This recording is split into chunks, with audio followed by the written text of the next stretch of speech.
Bon anniversaire, septembre. Eh bien, nous souhaitons, malgré difficultés, malgré mauvais moments, eh bien, nous souhaitons qu'on reprenne la main pour que ou été une institution dans le pays qui baille le temps, qui inspire le monde pour le monde toujours. Eh bien, pays, merci en pile septembre pour tout le temps ça a existé et puis qu'il y ait pas la guerre.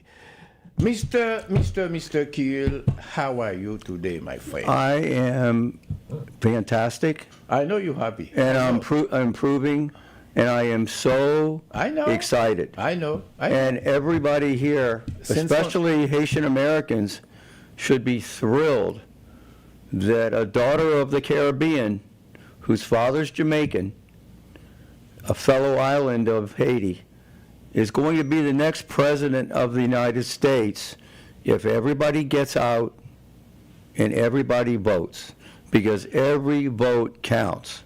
Let me ask you, where were you Sunday afternoon?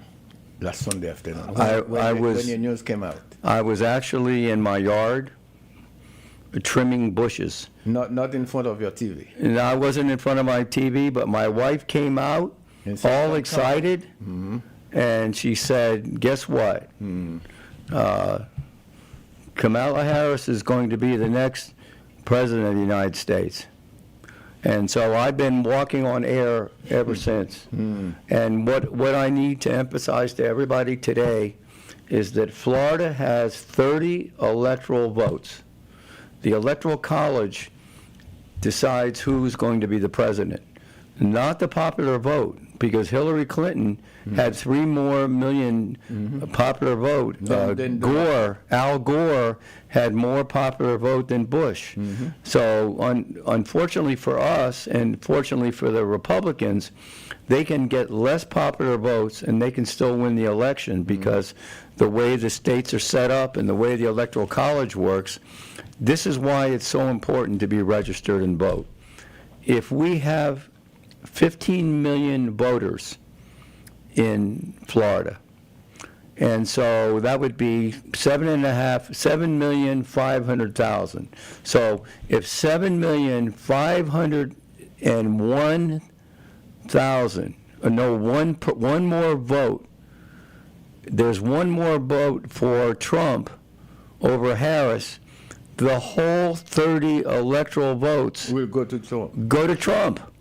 So when we tell people that every vote counts, because they can get one more vote, and all the millions of people in Florida that vote for Harris, their vote will go down the drain, and Trump will get the whole 30 electoral college votes. And right now there are more registered Republicans for the first time than there are Democrats in Florida.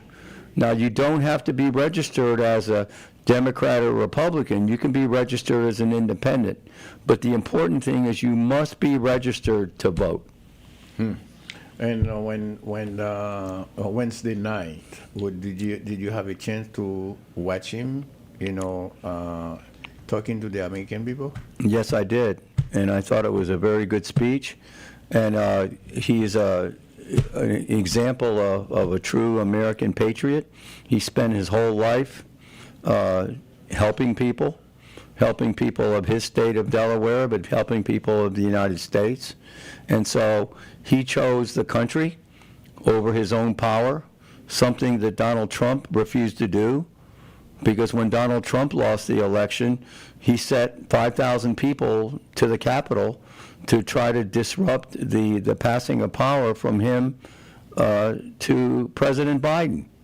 And it just shows a difference, a great difference in character between Biden and Trump. He said, I choose between hope and hate, unity between division, and he said so. He said, I love the office, but I like to be in my office, but I love my country. He said so. And you know what? That says it all. Yes. That says it all. So like, I am so excited about Harris, about Kamala, and what she's done in a matter of 4 days. They raised over 150 million people, but meanwhile, they've energized the country. there were a lot of people that were they didn't want either Trump or Biden. Now these people are all energized, especially the 18 to 30 age group, who are the lowest turnout of voters. And so now all these young people see a person who is not 81 years old, from a younger generation, and even more importantly, a person of color, a person whose mother is Indian, whose father was Jamaican, who rose up through California, which is the hardest state to be a politician.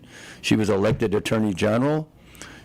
Before that, she was the prosecutor in L.A. County, and after that, she got elected to the Senate. Yes. So she was on the Senate, and then she became vice president. So she's not a newbie. She has a whole lifetime of experience in running California, and she's going to be the chief executive of the United States. So everybody needs to be energized, and I can't emphasize more. You need to get out and register. Now, I was just reading an article on the way over here that the Republicans, and we're talking about Governor DeSantis, they know there's going to be a large turnout of people of color, Hispanic, African American, Haitian, whatever. And so they've made new rules for the organizations that are registering people. And they raised the fines from $1,000 to $50,000. So they're doing everything they can to keep us from registering. So that's an insult. That's even more impetus for you to get out there in their face. The way to get in their face is to register to vote. And now let's go to some issues where the people are struggling on the daily basis. Why, like foreclosure? Well, we got 3 new foreclosure cases this week. One of them was an association. My client's maintenance went from $325 to $700. Why? Because now the associations by law are required to have reserve funds, so they have a special assessment. They've had to raise it up. My clients are on a fixed income, living on Social Security, and they got behind, and the association has now filed a foreclosure. What a lot of people don't understand is the association foreclosure can take your property from you.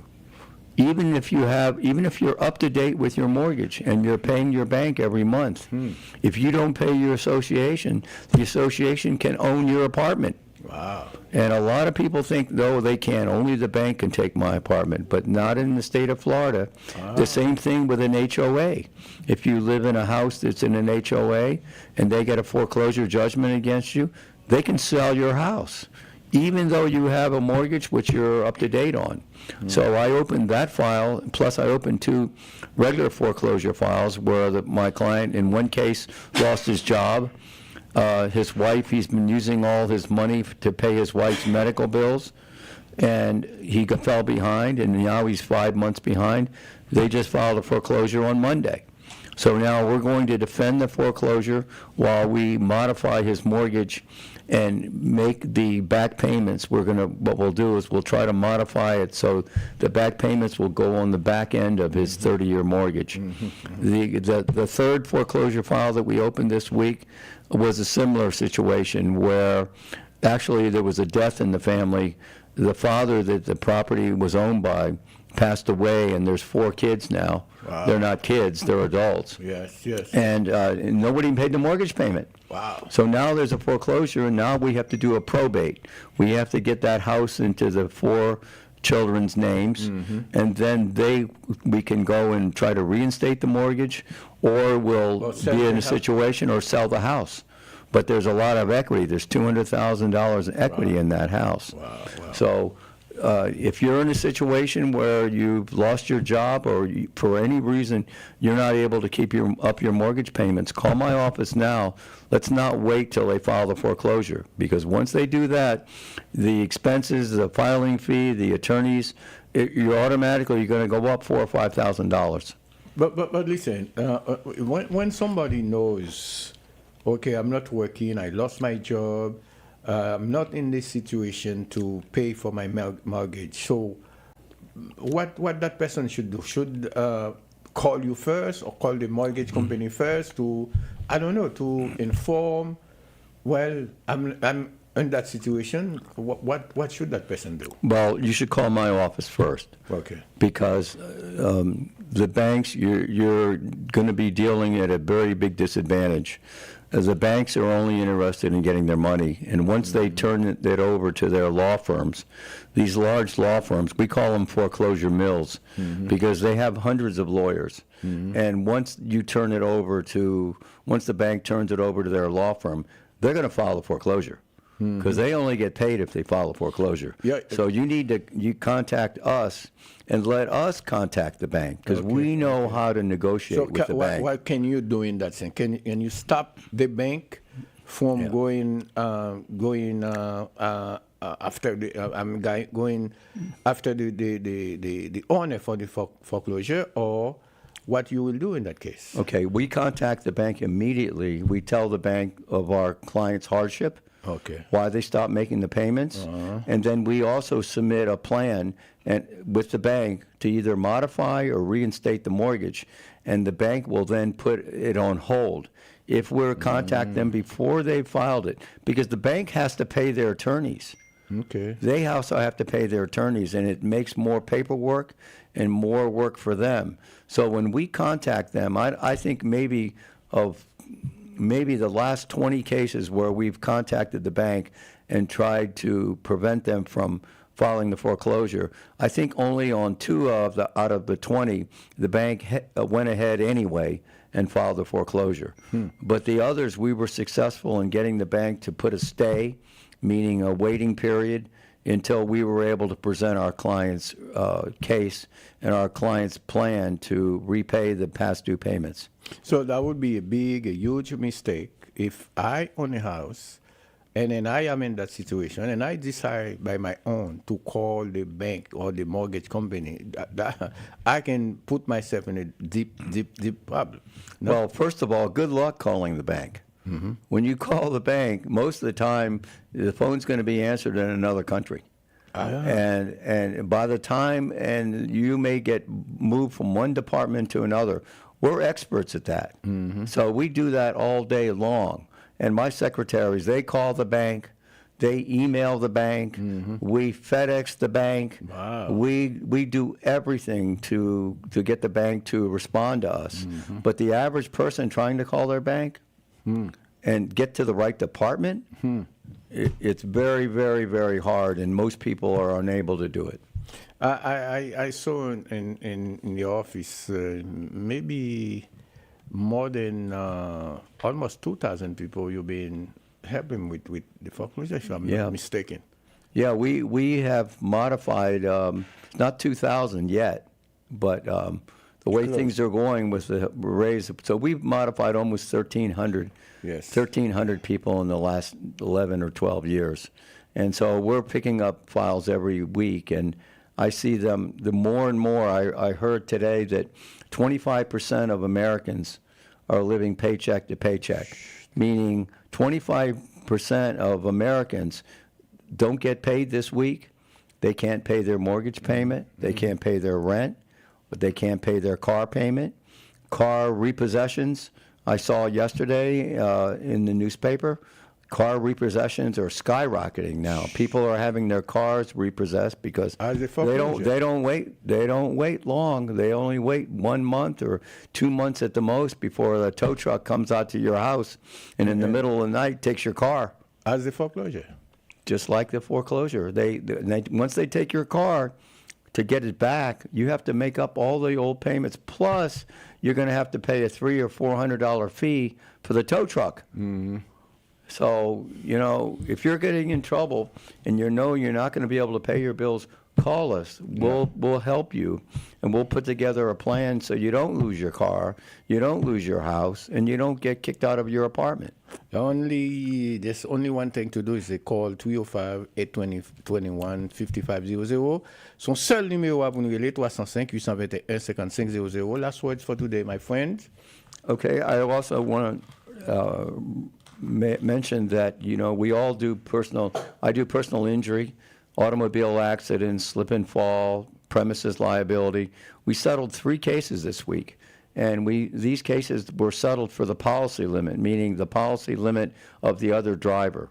And in one case, we settled the case for $50,000. Wow. That was the policy limit. The other case was a $20,000 policy limit. We settled that case. We went to a mediation where there were 5 other drivers. We were able to get $19,000 out of that, and nobody else got any more than we did. So if you're in an accident, call us. We'll help you. It's on a contingency basis. We don't collect for you. You don't owe us anything. So 305-821-5500. Okay, Severe. So I'm wishing everybody a great weekend. Remember what I tell you. You're going to the pool. You're going to the beach. Don't take your eyes off your kid. The lifeguard's not watching. So if you go to the beach or the pool, stand there while your children are in the pool. Let's not have any tragedies happen. And number 10, I'm going to say it again, register to vote. We have to register to vote. We cannot let Trump go back into the White House. Thank you very much, Mr. Daniel Kiel, Naptoune. Vous vivez au Cap-Haïtien ou vous y êtes de passage à la recherche d'un lieu paradisiaque où vous reposez, je vous recommande les Alizés Résidences Rooftop and Bar qui vous offrent des chambres doubles ou simples climatisées